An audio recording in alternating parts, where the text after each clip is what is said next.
Stop boring strangers with small talk and actually get them to engage on a deeper level with you through having better questions. So the reason I came to this idea is because personally, I have noticed there's many instances where talking with a new person, a stranger, or someone you already know, and it's very surface level, very shallow, and really you're just passing time. I feel like there's no development to be had. There's no connection to be had with that person, right? You're talking, you're both speaking, but are you really there? Are you really engaged? So how do we ask better questions to connect with people on a deeper level, to spike their interest, to see their, to get them to want to engage with you and be interested? There needs to be a moment of awe when you ask them a question they've never heard before. Something that gets them to really pause and think. And they might even tell you, like, that is an amazing question. And they'll stop and they'll think. This just happened to me the other day. So a really powerful idea and something I want us to work on is flipping generic questions and turning them into much more deeper and engaging ones. Some examples of this is turning, what's up or what's going on to what's a big idea that you've been thinking about lately. This question was asked by one of my friends who I don't know too well, but I know about him. He knows about me. And it got me to pause. It got me to go, whoa. Like I wanted to tell him something else. I wanted to maybe shift the conversation one way. And then he hit me with this big old question that really got me to get philosophical, to ponder, to think. And it was very engaging. It's actually then something I was thinking about that same idea on my way home. And I wrote about it, the idea, and it's something that's really now sticking with me. So a question like that gets someone to think, oh, you are interesting, you're smart, because you asked me an interesting question. You have yet to share anything, you just asked a question. And you already seem, different, smart, curious. Another question that we want to flip, one of the generic ones is, what do you do? Right? Common question you ask. It's a question we should not be asking, especially romantically. Stop asking women, what do they do? It's the worst question ever. Their engagement in that conversation plummets when you ask that. From what do you do to what's one thing in your life that brings joy and excitement that you like to do more of?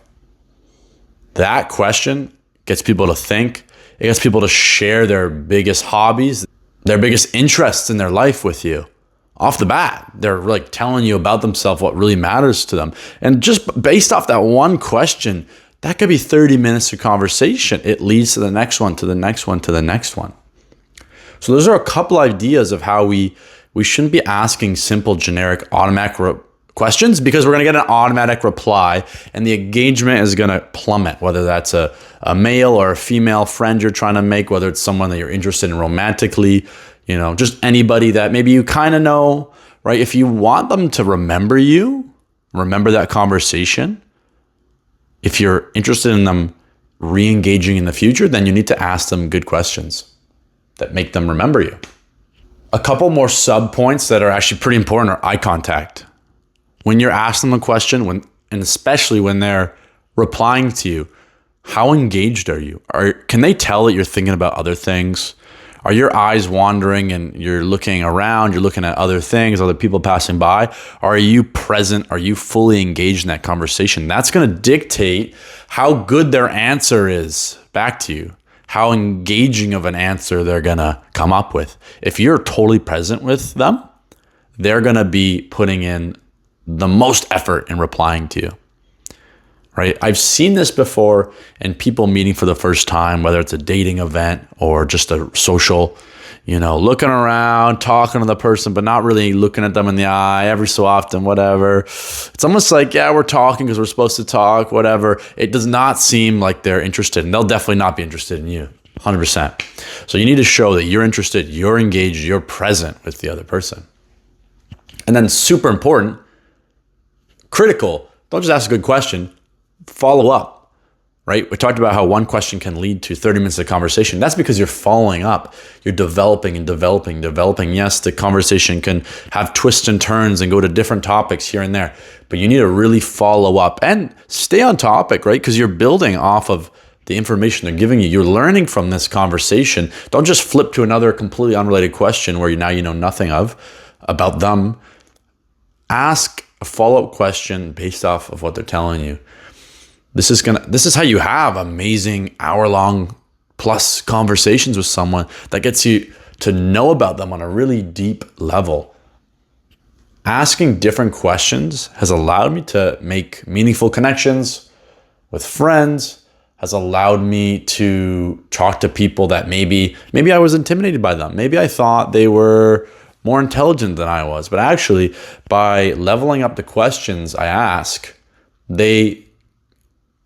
I get more respect back because I am asking more unique things. I am showing a deeper curiosity. And it's the same in dating, right? Maybe you met someone for the first time or you're on a date. Getting to know them, how do you do that? You need to really engage with them. You need to show interest and ask the right questions.